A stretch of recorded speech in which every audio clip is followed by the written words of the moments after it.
Hello students.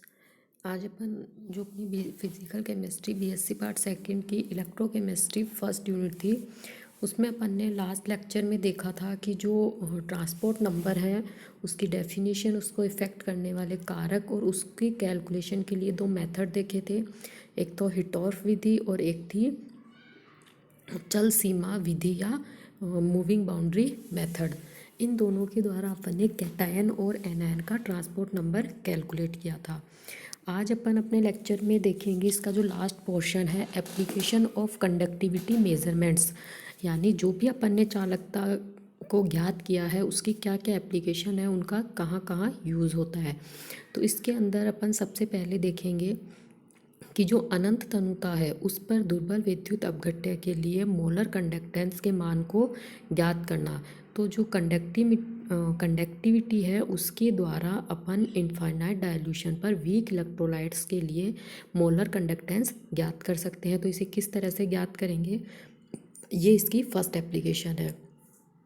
तो जितने भी स्ट्रॉन्ग इलेक्ट्रोलाइट्स हैं उनके लिए अपन लैम्डा एम इन्फिनेटिव का मान इजीली ज्ञात कर सकते हैं, क्योंकि जो वीक स्ट्रॉन्ग इलेक्ट्रोलाइट्स हैं वो क्या होते हैं, जो कंप्लीट आयनाइज होते हैं उनकी कंडक्टेंस मैक्सिमम होती है, और जो उनके लिए कंडक्टेंस के और कंसंट्रेशन के मध्य ग्राफ प्राप्त होता है उसको यदि अपन ने जीरो कंसंट्रेशन तक एक्स्ट्रापोलेट कर लिया तो वही उसकी क्या बताएगी, इनफाइनाइट डायल्यूशन पर मोलर कंडक्टेंस बताएगी। तो अपन स्ट्रॉन्ग इलेक्ट्रोलाइट्स के लिए मोलर कंडक्टेंस इनफाइनाइट डायल्यूशन पे इजीली कैलकुलेट कर सकते हैं, परंतु जो वीक इलेक्ट्रोलाइट्स हैं उनके लिए अपन उसके कंसंट्रेशन और कंडक्टेंस का जो ग्राफ है उसको एक्स्ट्रापोलेट, जीरो कंसंट्रेशन तक एक्स्ट्रापोलेट नहीं कर सकते। तो अपन उनके लिए इस ग्राफ से मोलर कंडक्टेंस को ज्ञात नहीं कर सकते। तो अपन इसके लिए कोलेराउस नियम पढ़ा था अपन ने इसी चैप्टर में। तो उस कोलेराउस नियम की सहायता से अपन इन वीक इलेक्ट्रोलाइट्स के लिए लैम्डा एम इन्फिनेटिव ज्ञात कर सकते हैं या अनंत तनुता पर मोलर कंडक्टेंस ज्ञात कर सकते हैं।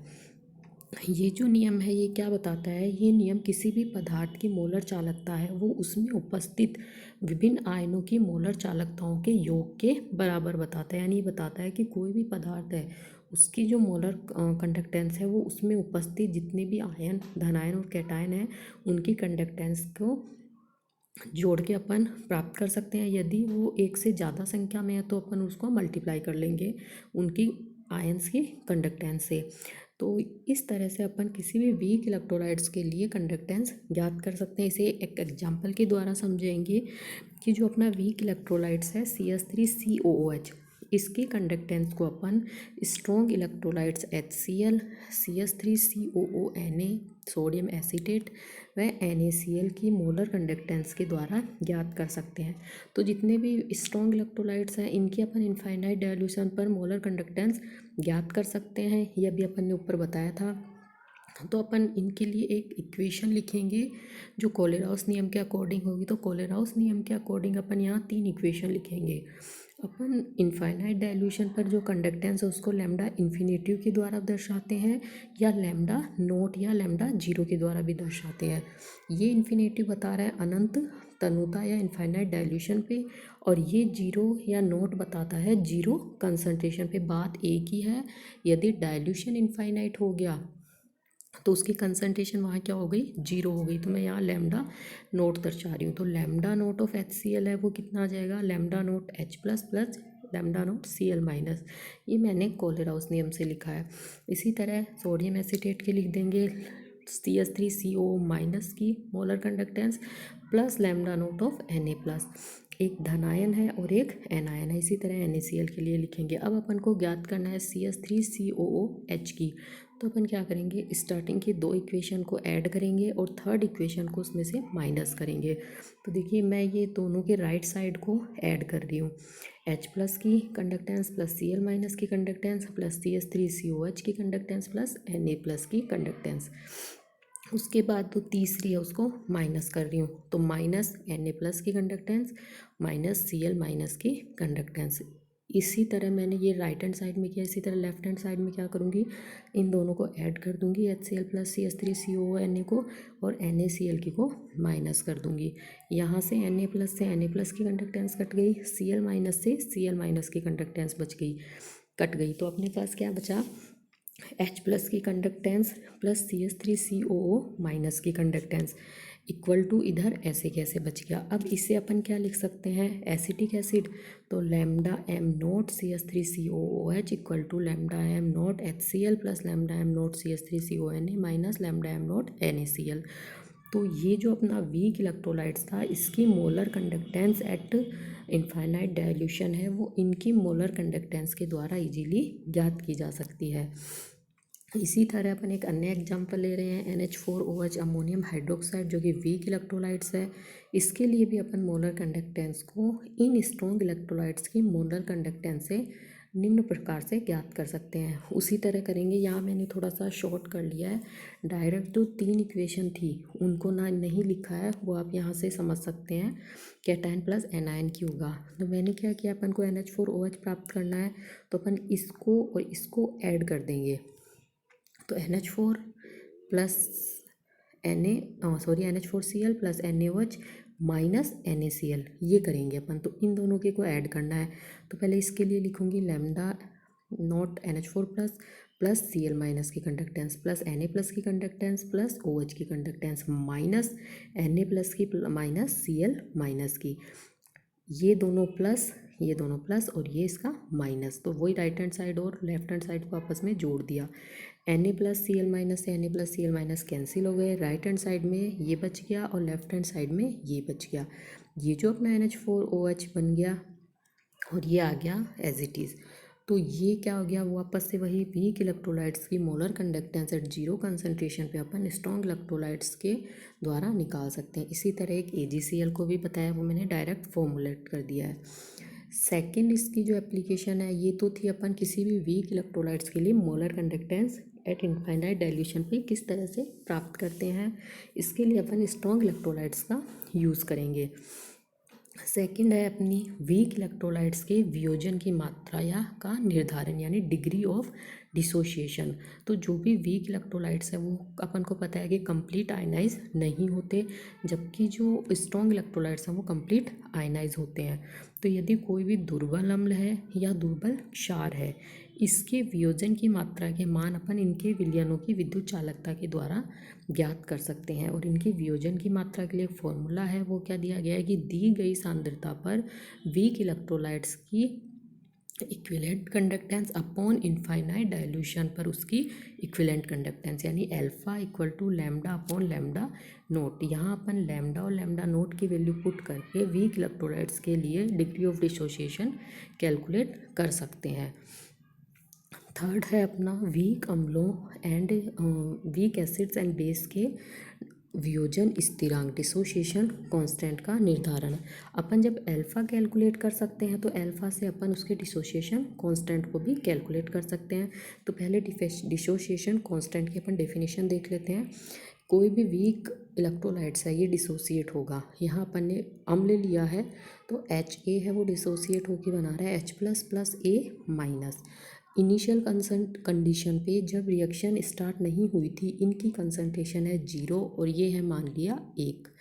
एट इक्विलिब्रियम पोजीशन पे माना इनका अल्फ़ा डिग्री ऑफ डिसोसिएशन हो रहा है, तो ये अल्फ़ा बन गया, ये अल्फ़ा बन गया, तो इसमें से अल्फ़ा की कमी हो गई।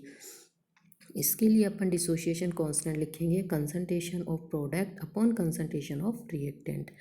V अगर अपन ने वॉल्यूम लिया है जिसके अंदर अपन ने विद्युत अपघट्य का 1 मोल घोला है, या फिर C लेंगे उसकी मोल पर लीटर में कंसंट्रेशन, तो अपन क्या करेंगे alpha upon V into alpha upon V, upon में रिएक्टेंट की लिखेंगे 1 माइनस अल्फ़ा अपॉन V।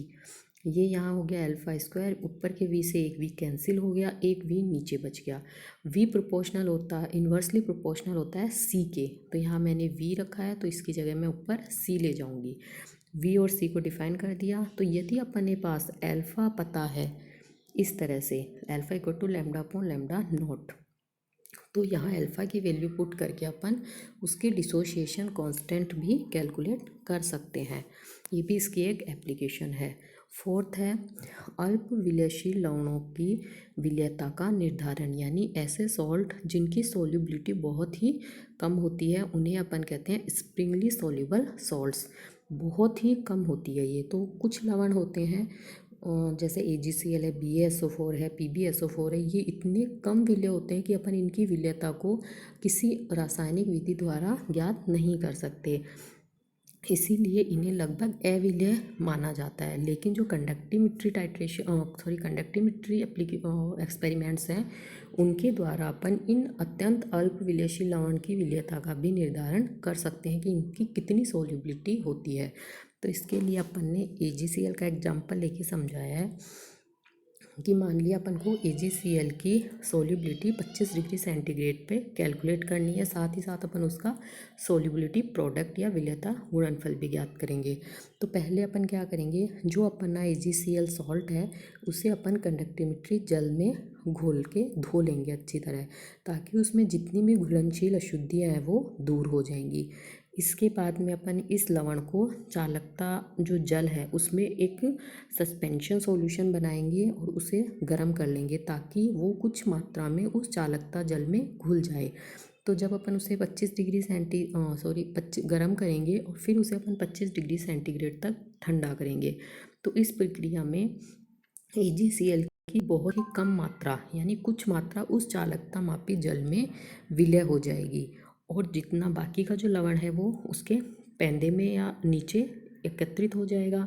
अब जो AgCl का तनु विलयन बना है इससे अपन एक चालकता कंडक्टिविटी सेल में लेंगे और इसको एक थर्मोस्टेट, ताकि अपना 25 डिग्री सेंटीग्रेड टेम्परेचर मेंटेन रहे, उसके अंदर रख के अपन इसकी कंडक्टेंस ज्ञात कर लेंगे।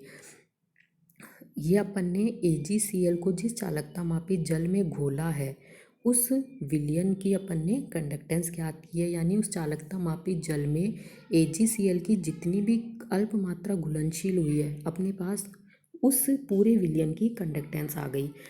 जो अपन ने चालकता जल लिया है उस चालकता जल की कंडक्टेंस अपन अलग से निकाल लेंगे पहले ही। इन दोनों कंडक्टेंस का जो अंतर होगा वो क्या हो जाएगा, अपना जो विलयशील AgCl है उसकी विलयता की कंडक्टेंस या जितना AgCl उसमें घुला है उसकी क्या हो जाएगी, अपनी कंडक्टेंस हो जाएगी। तो अपने पास कंडक्टेंस आ गई और सेल स्थिरांक अपन को उस कंडक्टिविटी सेल के लिए पहले से ही ज्ञात है। इन दोनों को गुणनफल क्या हो जाएगा, अपनी AgCl की स्पेसिफिक कंडक्टेंस बताएगा, जो अपना कप्पा = Cx का फॉर्मूला था उससे अपन यहाँ निकाल लेंगे। अपना फॉर्मूला था यहाँ पे K = C × x, ये अपना यहाँ फॉर्मूला था जहाँ ये इसकी स्पेसिफिक कंडक्टेंस थी, ये कंडक्टेंस थी और ये अपना सेल कांस्टेंट था। तो इस तरह से अपन AgCl की क्या निकाल लेंगे, यहाँ से स्पेसिफिक कंडक्टेंस निकल जाएगी। अब माना AgCl जो है उसकी अपना जो जितना उस कंडक्टिविटी वाटर या जो चालकता जल था जिसमें जितना AgCl घुला है उसकी विलयता है अपनी x है मान लिया। तो जो x अपनी विलयता है वो है x मोल प्रति मीटर क्यूब या x मोल प्रति लीटर।